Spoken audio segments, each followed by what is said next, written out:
Hola, mi nombre es Felipe Barranzuela, soy bachiller en Derecho por la Universidad Nacional Mayor de San Marcos y actualmente me desempeño como analista legal en la Dirección General de Tratados del Ministerio de Relaciones Exteriores. Quiero agradecer en primer lugar al Club ONU San Marcos por su cordial invitación para formar parte de este espacio. Desde que el 11 de marzo del 2020 la Organización Mundial de la Salud declarara que el COVID-19 es una pandemia, los estados han tomado una serie de acciones para prevenir la propagación del virus. Y con ello también han surgido una serie de cuestionamientos de si las acciones que estos estados están tomando son proporcionales, razonables y se encuentran dentro de las obligaciones establecidas en el derecho internacional.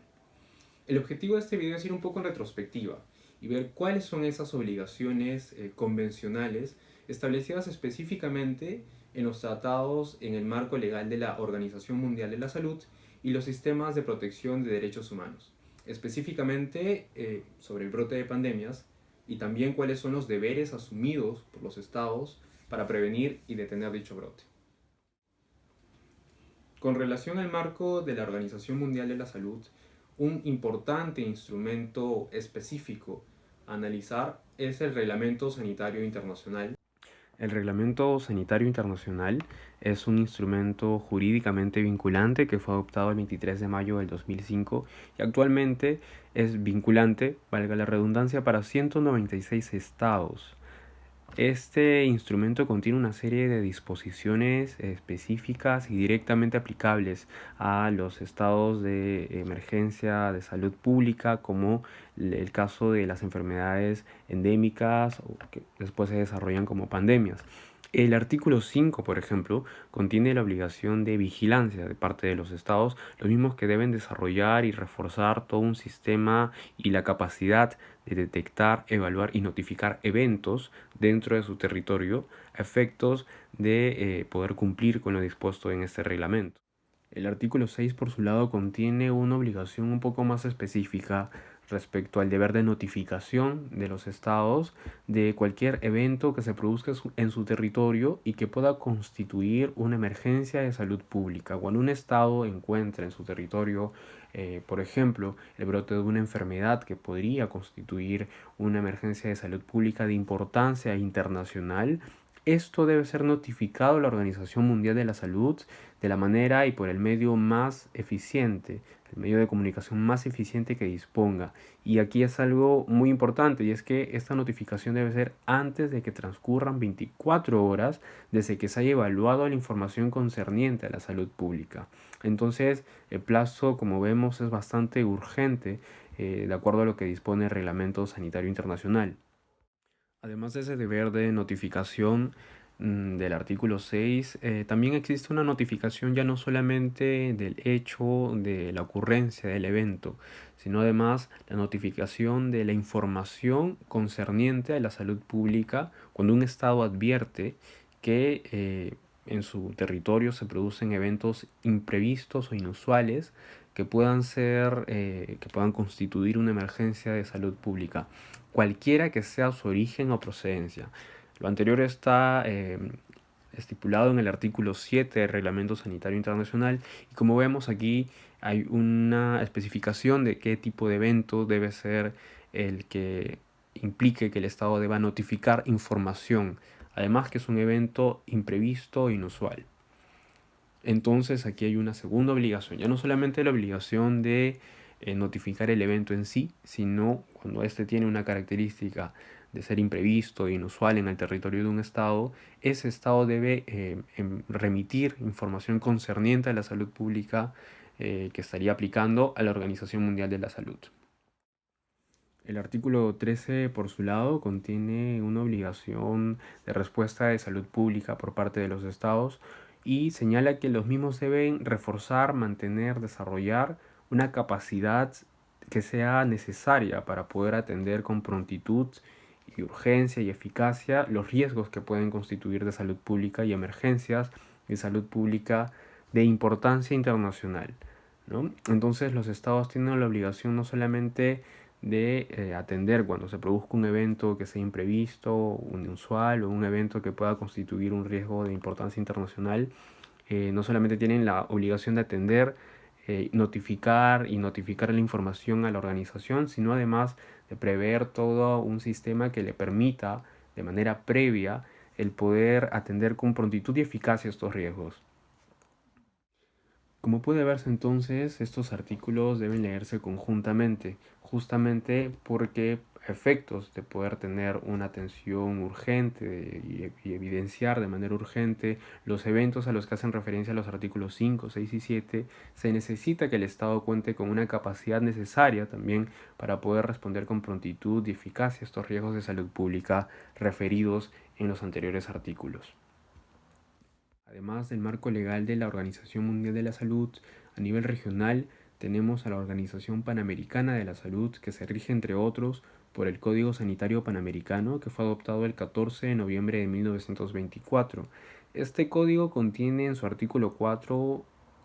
una obligación bastante similar a lo dispuesto por el Reglamento Sanitario Internacional, en el sentido de que los estados tienen la obligación de notificar de cualquier ocurrencia que pueda implicar una enfermedad peligrosa o contagiosa en su territorio y que sea susceptible de propagarse.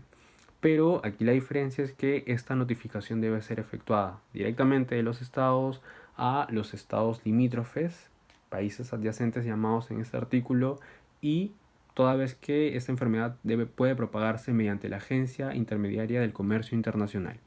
El artículo 5 regula qué debe acompañar esta notificación referida en el artículo anterior. Debe incluir información como el área de donde la enfermedad ha aparecido, la fecha de su aparición, la fuente, que podría ser probable, el número de casos confirmados, el número de sospechosos y de muertes, entre otros. El artículo 7 de este instrumento señala además de que los estados tienen la obligación de ir notificando por un periodo continuo sobre el curso de esta enfermedad o enfermedades que han advertido que han aparecido en su territorio. Y estas comunicaciones tienen que hacerse por lo menos una vez a la semana y tienen que ser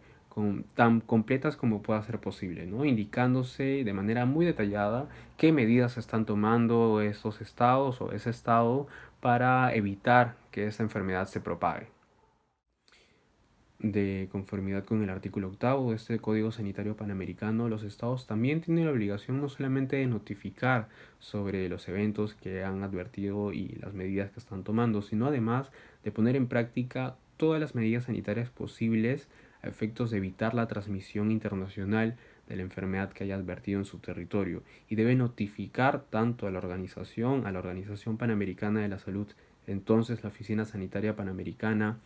y a los estados que son partes del Código Sanitario Panamericano, de todas las medidas que están adoptando, las medidas sanitarias que están adoptando, a efectos de evitar la propagación de la enfermedad, así como cualquier extensión que adopten respecto a estas medidas sanitarias.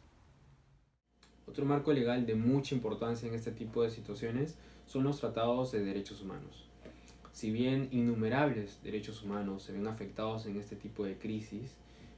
son los derechos a la vida, integridad y el derecho a la salud los que se ven principalmente afectados. Y justamente las disposiciones en tratados de protección de derechos humanos que regulan estos derechos, los que disponen obligaciones específicas para los estados en materia de epidemias o pandemias. En el Sistema Universal de Protección de Derechos Humanos, el primer tratado que merece ser citado es el Pacto Internacional de Derechos Civiles y Políticos, adoptado el 16 de diciembre de 1966. En su artículo 6 se refiere al derecho a la vida, señalando que el mismo es inherente a la persona humana y este derecho está protegido por ley, de manera que nadie puede ser privado de su vida arbitrariamente. Si bien, como vemos, este artículo en su texto no establece alguna referencia directa a situaciones de enfermedades o enfermedades que pueden ser endémicas con mayor especificación,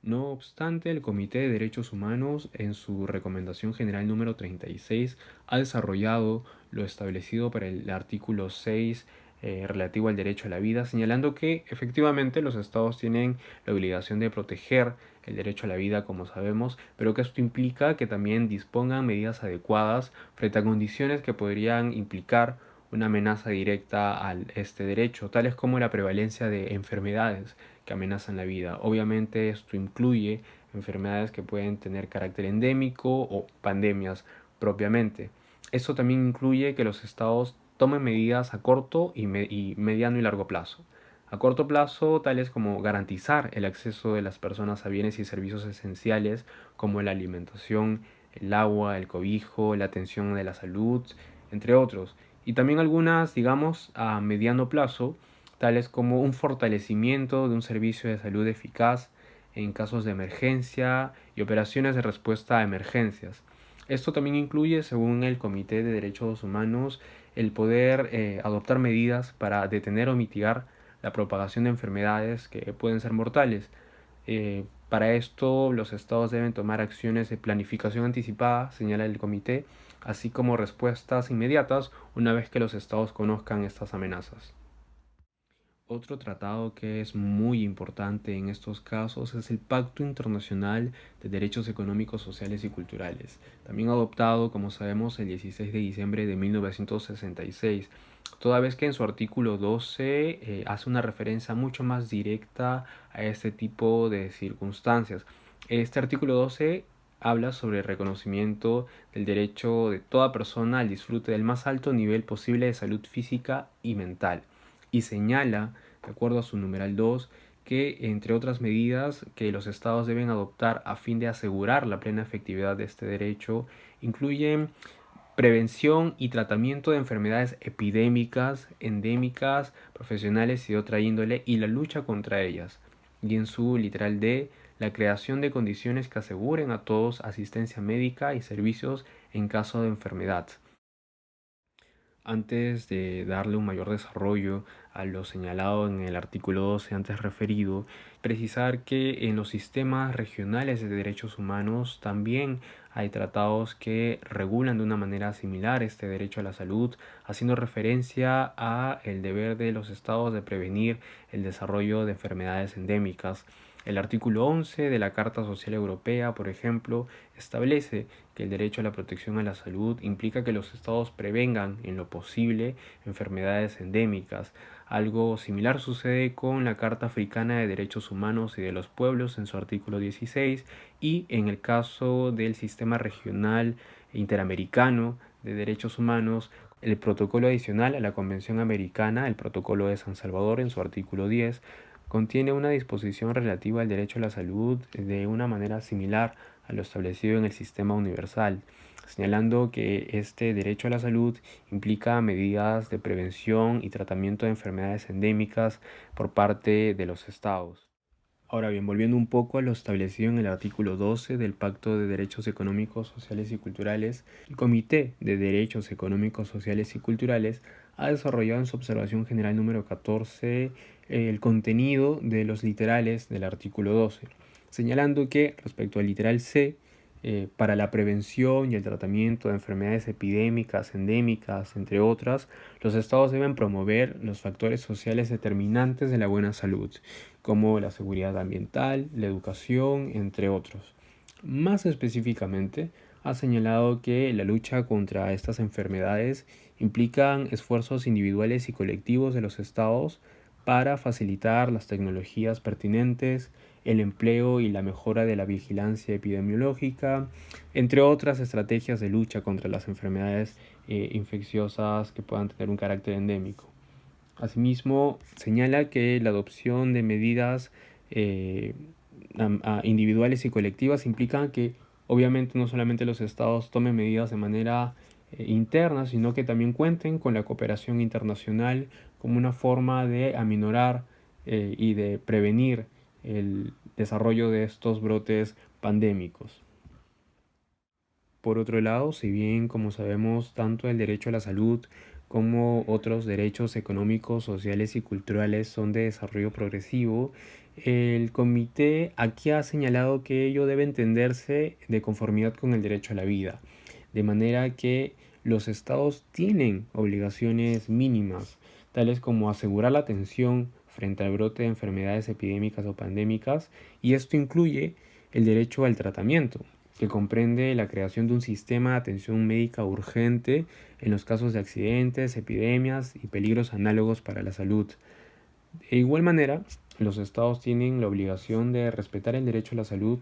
absteniéndose de denegar o limitar el acceso igual de todas las personas, incluida presos y detenidos, representantes de minorías, solicitantes de asilos, inmigrantes, justamente a los servicios de salud preventivos y curativos. Y también abstenerse de imponer prácticas discriminatorias como política de Estado, de manera que el principio de no discriminación eh, es transversal también a lo referido al derecho a la salud y al desarrollo de medidas preventivas para el brote de pandemias. Estas son entonces algunas obligaciones convencionales en el marco de la Organización Mundial de la Salud y los sistemas de protección de derechos humanos aplicables directamente en materia de pandemias, efectos de que los estados puedan prevenir los brotes de las mismas y evitar su propagación. Más allá, claro, de la existencia de otras obligaciones en el derecho internacional que versen sobre otras materias y sin versar directamente sobre enfermedades endémicas, pero que resulten aplicables en el contexto que estamos viviendo. Por ejemplo, frente a la declaratoria de estados de emergencia que han efectuado muchos de los estados de la región. Finalmente, quiero agradecer una vez más al Club ONU por su gentil invitación para poder formar parte de este espacio y por supuesto a ustedes por la atención prestada. Muchas gracias.